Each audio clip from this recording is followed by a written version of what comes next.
out of the country. Please let Bhagwan leave this country. Don't kill him here.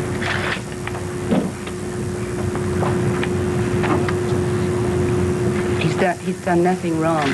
My coughing is coming back. My eczema may start any moment.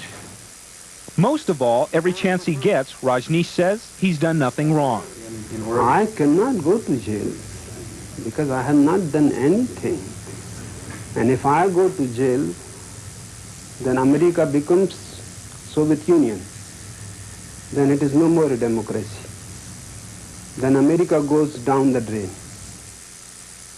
But in the federal hearing to decide if he should be let out on bail, there were allegations of assassination plots against the Oregon Attorney General and the U.S. Attorney in Portland. The Bhagwan's lawyers say he wasn't a party to those plots, and to jail him for the plots of his followers would be like jailing all Catholics because the mafia kills people. I think the characterization of sannyasins or disciples of Bhagwan Sri Rajneesh is just a whole bunch of people following somebody blindly is totally false. The federal magistrate in Charlotte decided the Bhagwan should be held without bail, but she dismissed the charge of attempting to flee from prosecution.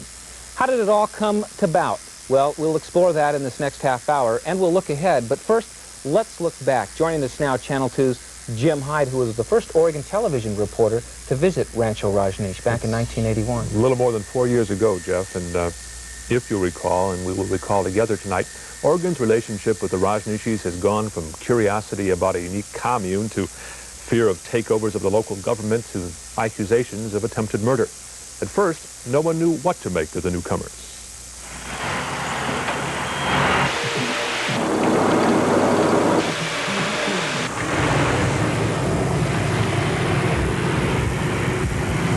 How many people will live here eventually? Do you expect there will be several thousand, or? I have no idea. As again, I will say whatever is required for the farming purposes will be brought in.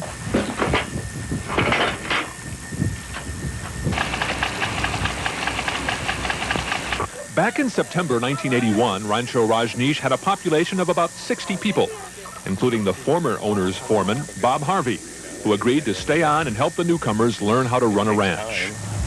And if the gossip quits, we'll be a lot better off. What kind of gossip have you heard? Oh, just like submachine guns and this kind of stuff, and, you know, bodyguards around everybody. I'm the only one on the place that has a gun, and mine are so full of dust, I don't even know if they'd fire.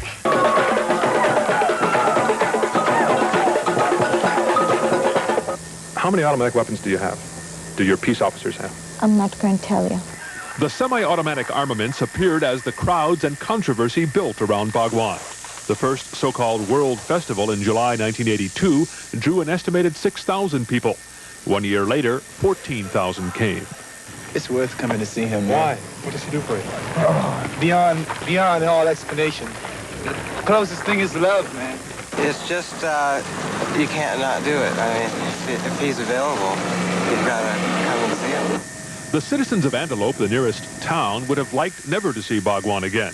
They even tried to dissolve their city charter before the Rajneesh population could outvote them. Their disincorporation plan failed.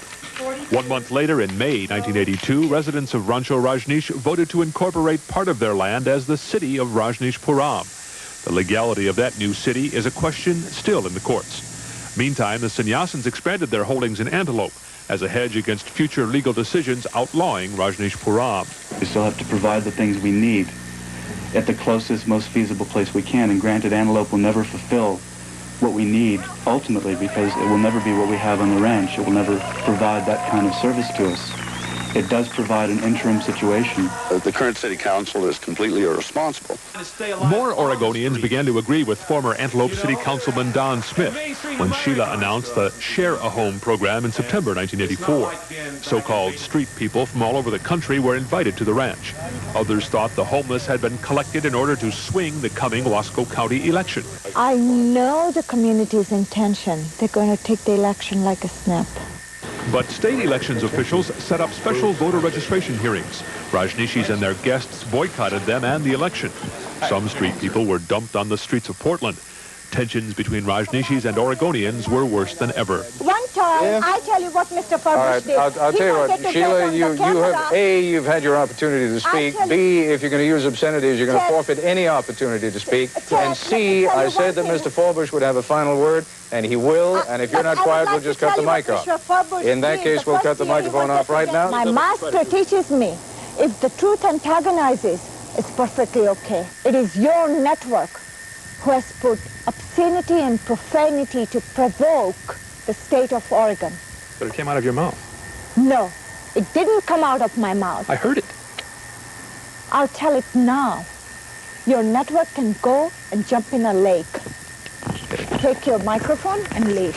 In the following months, Sheila began to spend more time away from Oregon, traveling to Rajneeshi centers in Europe and Australia. Finally, on September 14th, she left the ranch for good, precipitating the most startling accusations against Sheila and her gang, voiced by the guru himself. That instead of being a meditation commune, they had turned it into a fascist concentration camp. First, they tried to kill 3 people. For the next 6 weeks, Bhagwan and his loyalists complained loudly about the manner in which the government was investigating the attempted murder, arson, and wiretapping charges against Sheila. But when the feds finally returned some indictments, they were against him. Bhagwan boarded the next chartered Learjet out of his town, a trip that ended in jail in Charlotte, North Carolina. So, Jeff, that briefly is how we got to the present state of affairs. Jim, you first visited the ranch back in '81. Did you ever imagine at that time that it would grow in size to its present size? And did you ever imagine that the Rajneeshis would be such a political force in Oregon? Not the amount of controversy that's been generated. We speculated at the time how many people might eventually live there, but the things that have happened in the past 4 years, no one could have envisioned. Okay, thanks for that report. Well, up next, the investigation of the Bhagwan and his followers has gone on for years.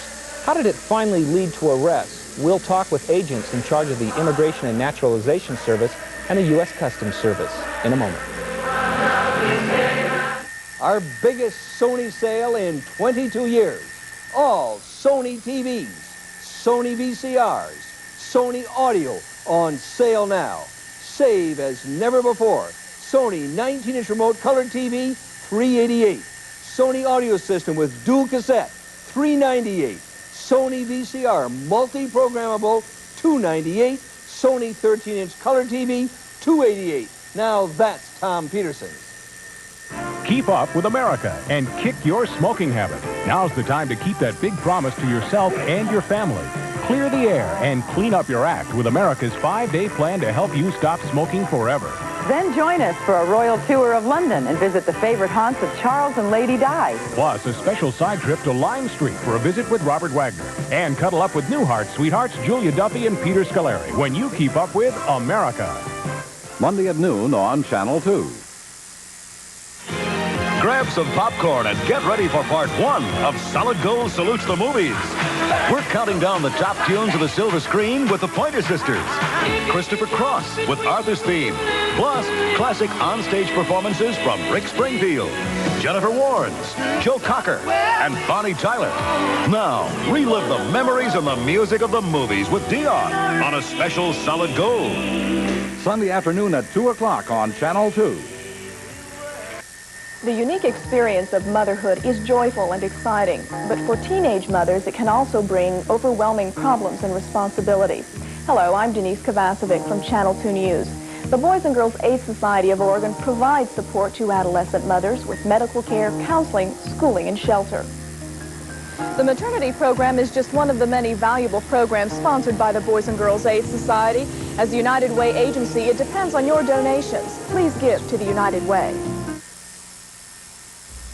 Joining us now is Carl Houseman, the head of the Portland office of the Immigration and Naturalization Service, and Lawrence LaDodge, resident agent in charge of the U.S. Customs Office here in Portland. Gentlemen, thank you for being here this evening. And let me ask the first question. When did the investigation into Rajneeshpuram really begin, and why?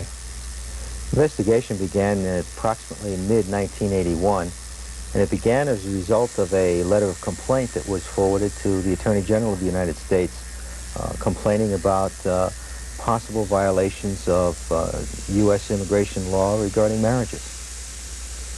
These were things that began in India, allegations of lying on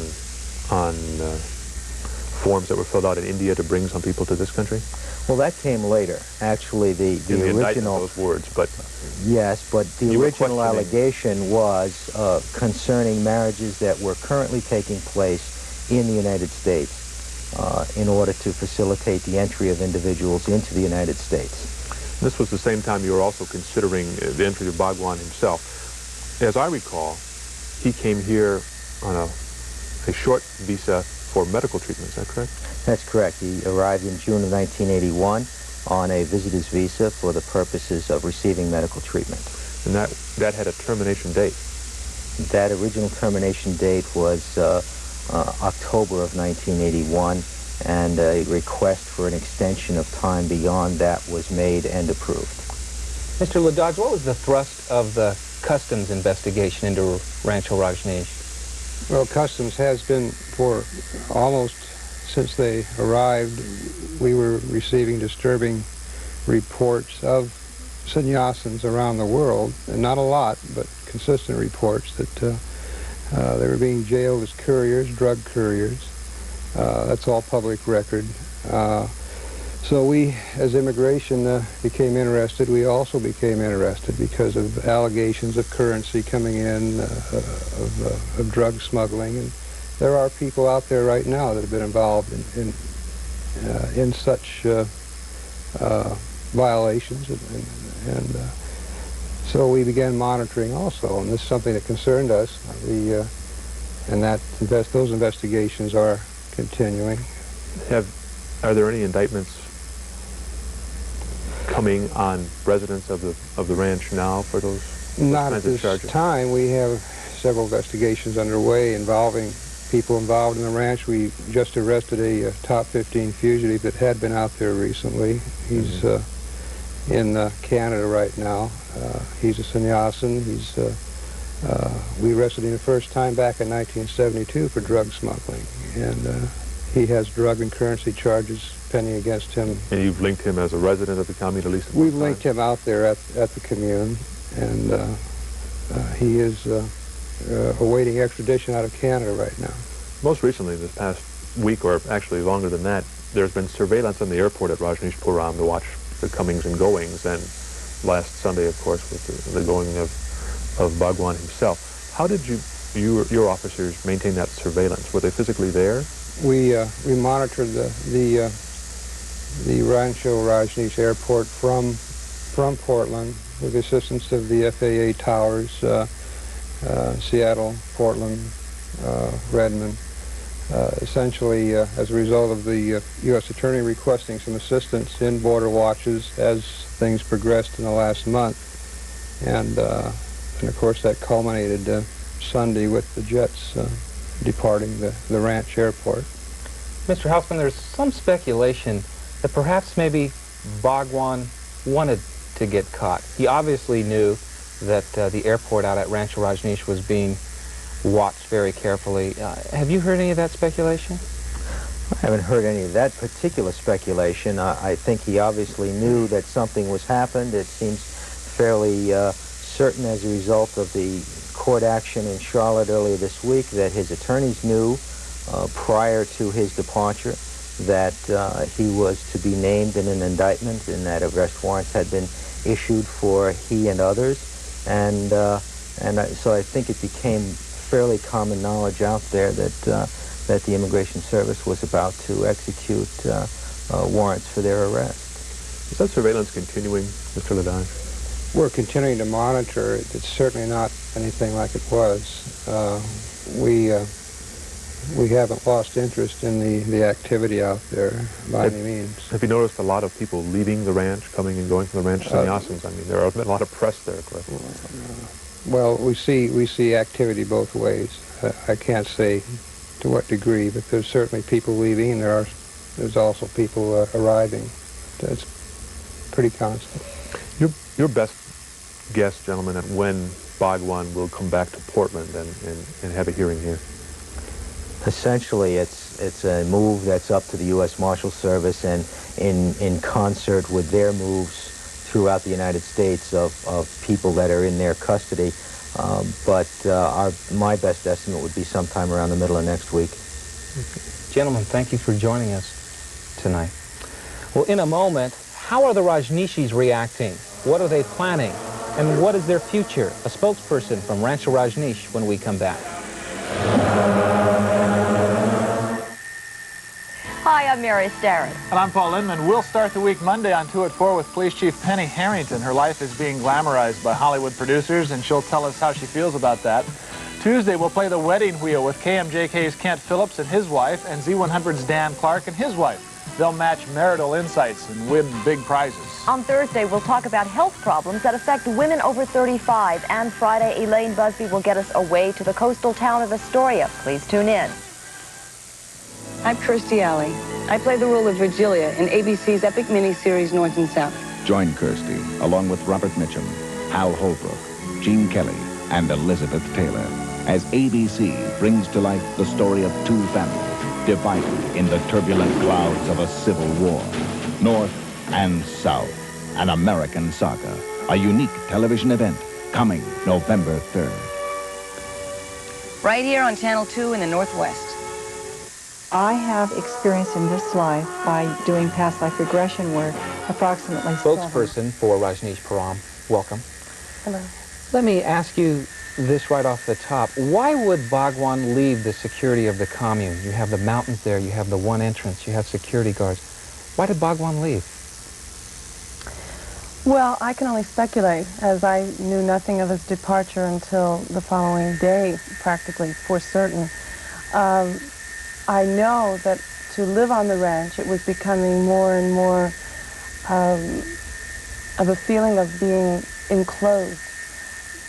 Very often, for instance, in discourse, we would hear, in the morning we have discourse, and we would hear airplanes, for instance, flying overhead so low that it felt as if the roof was actually going to come off. One time it was so low, we felt we were going to be attacked. Bhagwan interrupted himself in discourse and told us all not to be worried. Then the plane came back again, and he again said, again, don't be worried. But this was the kind of atmosphere which was surrounding the community there. As isolated as we are, there was still a very strong feeling that there was an impending doom. And as I've heard, there were a tremendous amount of threats on his life. And I believe very strongly, knowing what was available for him in North Carolina, that he could have had a very beautiful rest, and probably a necessary one. Rosalie, do you think that isolation contributes to a kind of paranoia about that kind of thing, about the threats? I'm sure that there are threats over the telephone, by letter, whatever. But is your isolation, does it make you lose contact with the rest of society? I don't feel that way myself. I mean, living there, I feel very natural and comfortable with people who come to visit the ranch. We have a tremendous amount of visitors coming in and out of the ranch. We often leave the ranch as well. And there isn't a feeling of separation. It's even become less so since Sheila has left. Sheila, I have to say, did create a feeling of paranoia, but most of us being intelligent people and worldly people had a hard time buying that. So I don't feel a sense of paranoia. But you have a sense of loss, or at least a sense of separation that Bhagwan is in Carolina at the moment. Can that commune continue if he is out of the country or incarcerated? Is that? Yeah, the community can still function beautifully. But will it? Will the spirit, will the attraction be there? Absolutely. You see, what people misunderstand is that although we have the advantage of having Bhagwan in Rancho Rajneesh with us, there are many, many communes, as you know, Jim, all over the world that are functioning beautifully with the spirit of Bhagwan. Bhagwan is inside all of our hearts. We don't need him physically present in order to be living out his teachings. So we can function beautifully in Rancho Rajneesh without Bhagwan physically. And of course we prefer for him to be there. Obviously. Are there any plans by the sannyasins, or what can they do to release Bhagwan? Can they bring any pressure? Have they tried to bring any pressure on authorities to release Bhagwan? As far as from sannyasins, Yes. or the attorneys that sannyasins have hired? Yes. I don't really know what kind of pressure is possible. I don't understand all the political ramifications and implications. I don't think that what we're doing is trying to be tricky in any way. We feel that there has an injustice that has been done to Bhagwan, and we are all unanimously very, very concerned about that man's health. I spoke yesterday to a journalist who was there at the hearing, and he said that Bhagwan's head was shaking. He was visibly in pain. That means that his body, his health is going down very, very quickly. For that reason, we're very concerned, and I'm sure whatever the lawyers can do, they will do, to help him receive bail so that we can put him into a comfortable surrounding. The spirit of acceptance of what he has done and where he leads you continues. There is no questioning of why he's gone, no feeling of desertion. Abandonment or desertion. That's a question that's come up. It comes up a lot. It came out immediately after Bhagwan left the following day, journalists coming into our office wanting to know.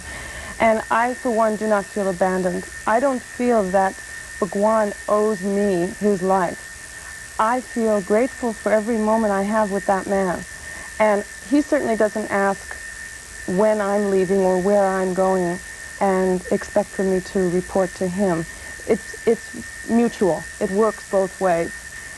All right, let's see if we can't, Jeff, get to a conclusion about where we may be going next week with this question. Exactly. Thank you for joining us. You're welcome. Well, some final thoughts and some observations when we come back. Rajneeshpuram, Paradise Lost. From what we heard here this evening, is it a lost paradise? Still, we can't tell. A paradise, perhaps. They've worked very hard. They've spent a lot of money at Rajneeshpuram over the past 4 years to build a very pleasant place to live. The people I've met there over the past 4 years are very happy to be there, sharing the same philosophy, but also sharing the presence of the man they call their master. So if he cannot come there or chooses to go somewhere else, it's difficult to imagine all those people and all that energy remaining at Rajneeshpuram. It's a very complex and complicated news story. I know reporters get frustrated sometimes trying to cover it. There are no easy answers. No easy answers and almost no way to predict what the next step is going to be. We can say, for example, that it looks like Bhagwan will be in court in Portland, in federal court in Portland, sometime next week. What will happen there, what arrangements might be made for bail, if any, it's hard to say at this point. Jim, we appreciate you sharing your insights with us this evening on a very complicated issue. We've only really just scratched the surface. Well, that's our show for tonight. Have a good evening, everybody. Channel 2's Weekend News is next.